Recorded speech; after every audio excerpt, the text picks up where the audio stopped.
Hey everyone, and welcome to the channel. Today, we're diving into the vast and intricate world of the Roman empires. Emphasis on the plural there, because while we often talk about the Roman Empire, the reality is far more nuanced and interesting.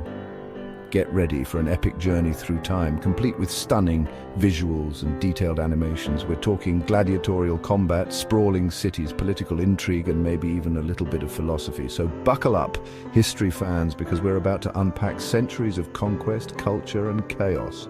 From the rise of a small city-state to the splintering of a vast empire, we're covering it all. Our story begins, as so many ancient stories do, with a myth. Romulus and Remus, twin brothers abandoned and raised by a she-wolf, eventually found a city on the banks of the Tiber River. Whether you buy the whole she-wolf thing or not, what's undeniable is that from these humble beginnings, Rome's destiny was anything but ordinary. We're talking 753 BCE, folks, a time when much of Europe was a patchwork of tribes and kingdoms. But Rome was different. Fueled by a potent mix of military might, strategic alliances, and a healthy dose of ambition, they embarked on a campaign of expansion that would reshape the ancient world. Now, let's not romanticize this. Roman expansion wasn't always pretty. Conquest meant war, and war, as we know, is a messy business. But through it all, Rome's legions marched on, conquering vast territories and incorporating diverse peoples into their growing realm. They weren't just about brute force, though.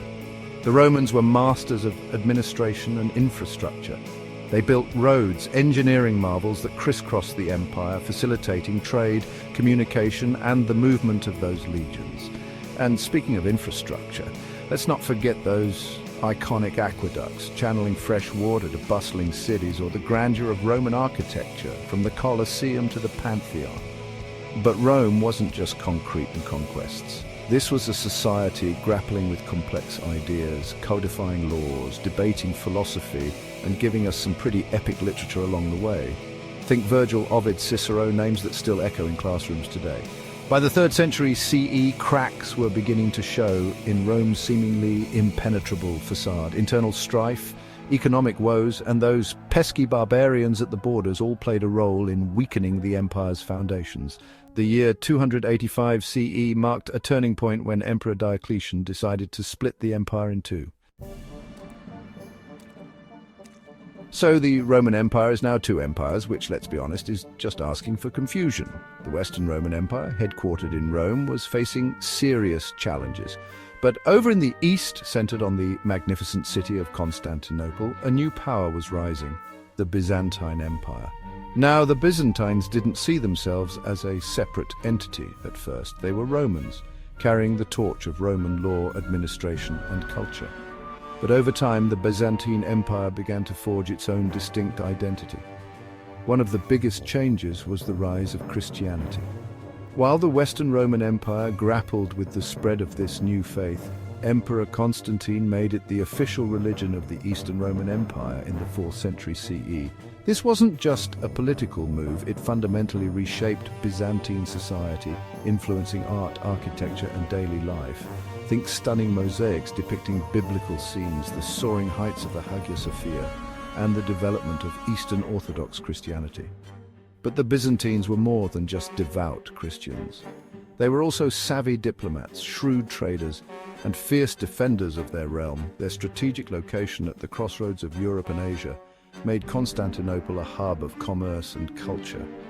The Byzantine emperors presided over a complex bureaucracy and a vast network of trade routes. They faced down countless threats, from Persian invasions to Arab conquests, and through it all they preserved a millennium of Roman law and tradition. The Byzantine Empire endured until 1453, when Constantinople finally fell to the Ottoman Turks. Okay, so we've talked about the Eastern Roman Empire, the Byzantines holding strong, but what about its Western counterpart? Well, things in the West were, shall we say, a bit more tumultuous. Remember those cracks we mentioned earlier? Well, in the Western Roman Empire, those cracks became gaping chasms. Economic instability, overtaxation, and a revolving door of emperors left the Western Empire vulnerable. And then there were the invasions. From the Visigoths to the Vandals, waves of Germanic tribes, often pushed westward by the Huns, migrated into Roman territory. Now, these weren't just mindless barbarians hell-bent on destruction. Many were seeking better lives, escaping pressure from other groups, or even seeking opportunities within the Roman Empire itself. The Romans, for their part, found themselves increasingly stretched thin, unable to hold back the tide of migration and unrest. In 410 CE, the unthinkable happened. Rome, the Eternal City, was sacked by the Visigoths. It was a symbolic blow, a sign that the once mighty empire was crumbling from within and without. By 476 CE, the Western Roman Empire, once the dominant force in the Mediterranean, had breathed its last.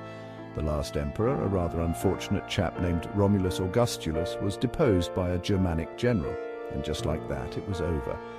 Now, it's tempting to view the fall of the Western Roman Empire as a cataclysmic event, a sudden and complete collapse. But the reality is far more complex.